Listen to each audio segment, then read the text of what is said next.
Tu passes bientôt un DELF A2?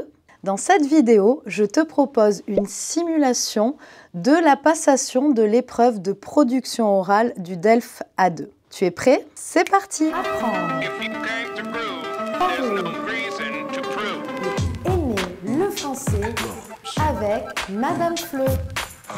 Salut et bienvenue dans Apprendre, parler et aimer le français. Je suis Madame Fleu, je suis professeure de français pour les étrangers. Aujourd'hui, je vous propose une vidéo un peu spéciale.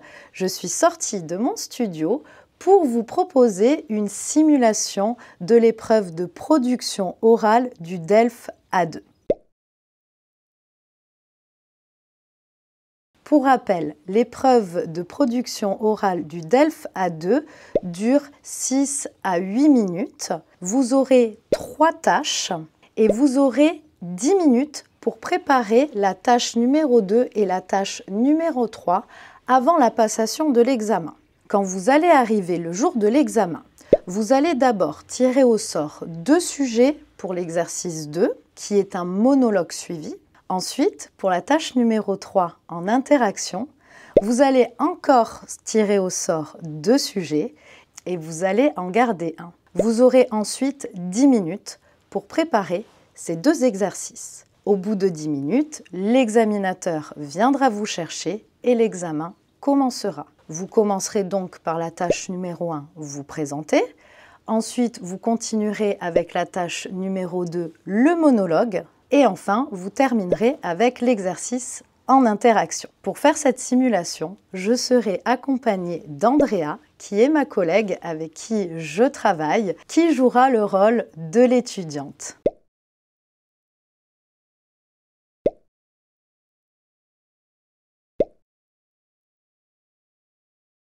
Alors, vous allez d'abord tirer 2 sujets pour la tâche numéro 2, vous allez en garder un. Ok.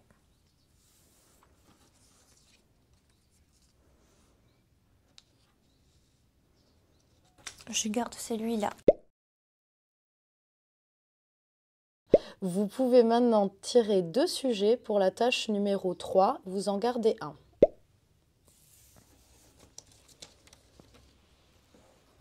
Ok. Je garde celui-ci.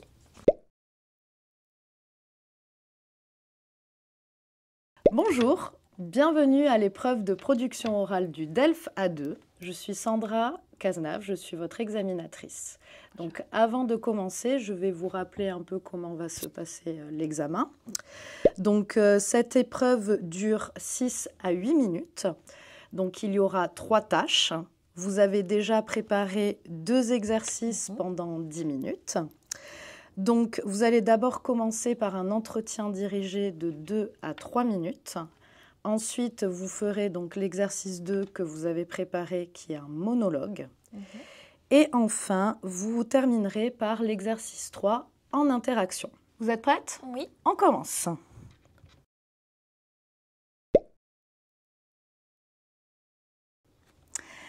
Bonjour, est-ce que vous pouvez vous présenter? Oui. Alors, bonjour, je m'appelle Andrea, j'ai 25 ans, je suis fille unique et je suis espagnole. Mes parents habitent en Espagne, dans une petite ville au nord de l'Espagne qui s'appelle Miranda d'Ebro. Et moi, j'habite en France, à Pau, pour faire mes études de master. Et je suis en alternance aussi à l'université. Voilà. Ici à Pau, j'ai fait beaucoup d'activités. J'aime bien partir en rando, j'aime bien me promener aussi au centre-ville, aller au cinéma, faire du shopping, aller au bar. Voilà. Très bien. Vous êtes à Pau depuis quand? Je suis à Pau depuis septembre 2023. D'accord. Et depuis quand vous apprenez le français? Et j'apprends le français depuis que j'avais 14 ans. D'accord, donc ça fait longtemps. Oui. Qu'est-ce que vous avez fait le week-end dernier? Alors, le week-end dernier, je suis allée pour les vacances en Espagne, voir ma famille. et profiter aussi pour voir des amis. Donc rien de spécial. Mais ça fait du bien aussi de changer de ville et de faire d'autres choses. Ok. Et qu'est-ce que vous allez faire le week-end prochain? Et les week-ends prochains, s'il fait beau, peut-être faire une activité en plein air, peut-être partir à la montagne pour une petite randonnée ou s'il fait chaud, peut-être aller à la plage. Ok, merci. La tâche numéro 1 est terminée. Nous allons donc passer à la tâche numéro 2.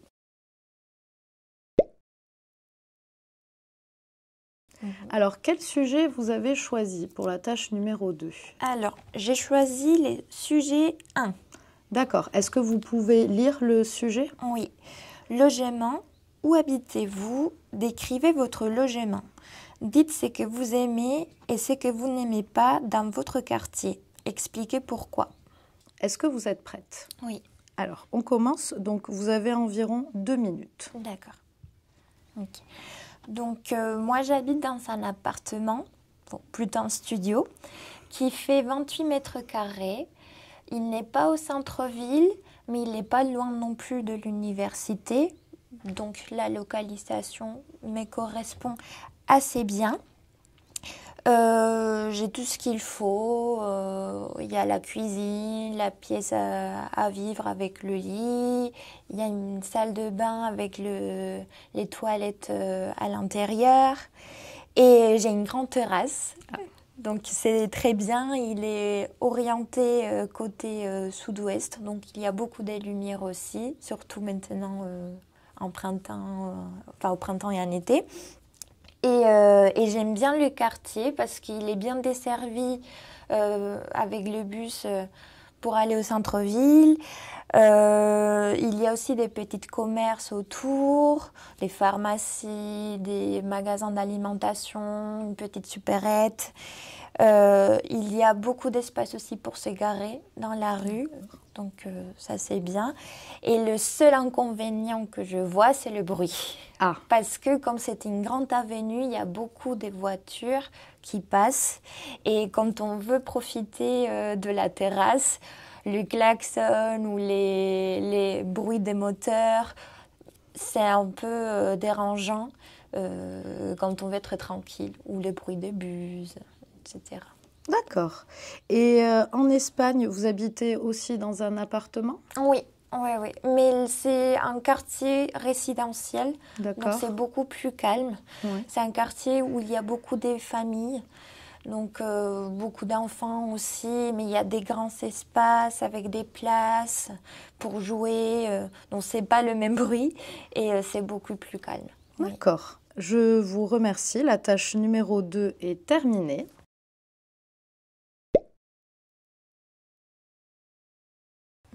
Nous allons donc passer à la tâche numéro 3, donc l'exercice en interaction, donc qui dure 3 à 4 minutes. Est-ce que vous pouvez me dire le sujet que vous avez préparé? Oui, alors j'ai préparé les sujets numéro 3, ordinateur. Alors, est-ce que vous pouvez lire le sujet? Oui, vous habitez en France et vous voulez acheter un ordinateur. Vous demandez des renseignements dans un magasin sur le prix, la taille, la qualité, etc. Donc moi, je joue le rôle de la vendeuse. Okay. Et donc vous êtes la cliente. Ok? D'accord. Ok. Allez, je lance le chronomètre. Vous êtes prête? Oui. On commence. Bonjour. Bonjour madame. Je voudrais vous poser des questions pour avoir des renseignements parce que j'aimerais bien acheter un nouveau ordinateur. Ok, très bien. Alors, qu'est-ce que vous recherchez? Alors, j'aimerais un ordinateur pas trop cher. D'accord. Donc, mon budget est entre 300 €, 350 €. Ok. Alors déjà, quel type d'ordinateur vous voulez? Vous voulez un ordinateur portable, un ordinateur fixe? Oui, je voudrais un ordinateur portable. D'accord. Pas très grande non plus, parce que je l'amène avec moi tous les jours dans mon sac à dos, donc il ne soit pas très lourd non plus. D'accord. Écoutez, on a plusieurs modèles qui peuvent vous correspondre. Est-ce qu'il y a peut-être, je ne sais pas, peut-être une marque particulière que vous souhaitez ou... Pas spécialement, juste que ce qui serait important, c'est que la batterie dure longtemps. D'accord. Eh bien, écoutez, j'ai ces 3 modèles. Alors, soit j'ai un très grand écran, mais ça va être un peu moins cher. Par contre, les plus petits sont un peu plus chers. Donc, est-ce que ça fait une différence entre 300 et 500 euros? Alors, est-ce que celui qui est plus grand, il est léger? Il fait 1 kg. Ouh. C'est un peu lourd. Hein. Oui. Le plus léger fait 600 grammes. D'accord. Mais c'est vrai qu'ils sont un peu plus chers. D'accord. Ça coûte combien? Alors, ça coûte 550 euros. Okay. Mais si vous souhaitez, vous pouvez payer en plusieurs fois. D'accord, ça pourrait m'intéresser, oui. Et au niveau, pour ce modèle, au niveau de l'espace pour stocker des vidéos, des photos, est-ce qu'il y a beaucoup d'espace ou il faudrait acheter en disque dur? Alors oui, il y a un peu de mémoire. Hein. Il y a, je crois, 500 gigas, 500 RAM de mémoire. Mais si vous avez beaucoup de cours ou beaucoup de photos, beaucoup de vidéos, peut-être qu'il faudra acheter un disque dur externe. D'accord. Et une autre question pour la caméra. Oui. Vu que je suis aussi des cours en ligne, Oui. Est-ce que la caméra a une bonne qualité aussi? Ça a une très bonne qualité. Alors, ça dépend lequel. Le plus cher, celui dont je vous parle, a une très bonne qualité. Et il y a aussi un bon micro. D'accord. Donc, si vous devez suivre des cours en ligne, c'est, je pense, une bonne solution. D'accord. Ok. Et bien, si vous me dites que je peux payer en plusieurs paiements, Oui. je pense que je veux vous l'acheter. D'accord. Alors, vous avez plusieurs possibilités. Vous pouvez payer en 3, 4 fois ou 10 fois. D'accord. Qu'est-ce que vous préférez? Je pense qu'en 4 fois, c'est très bien. Ok. Oui. Et est-ce que vous êtes étudiante? Vous avez une carte étudiante? Oui, j'ai une carte étudiante. Alors, si vous avez votre carte, vous avez une réduction de 5%. Eh bien, c'est parfait. Et bien, voilà. Eh bien, écoutez, donc si ça vous va... Alors, quelle couleur vous voulez? Il est disponible en plusieurs couleurs. Alors, j'aime bien le noir, c'est un peu plus élégant. D'accord. Eh bien, écoutez, c'est parfait. Eh bien, je vous propose d'aller à la caisse. D'accord, merci beaucoup, c'est très gentil. Merci, au revoir. Au revoir. La tâche numéro 3 est terminée. Donc, nous avons terminé l'épreuve de production orale du DELF A2. Et merci. Merci beaucoup. Et voilà, j'espère que cette vidéo vous sera utile. N'hésitez pas, si vous passez bientôt un examen DELF A2, à revenir sur cette page et à partager en commentaire les sujets sur lesquels vous serez tombé. Ça pourra être utile à de nombreuses personnes. Si vous avez aimé cette vidéo, n'hésitez pas à me mettre un like. Ça fait toujours très plaisir et puis ça m'encourage beaucoup. N'oubliez pas non plus de vous abonner à ma chaîne pour ne pas manquer de futures vidéos. Je vous dis à très bientôt. Ciao, ciao!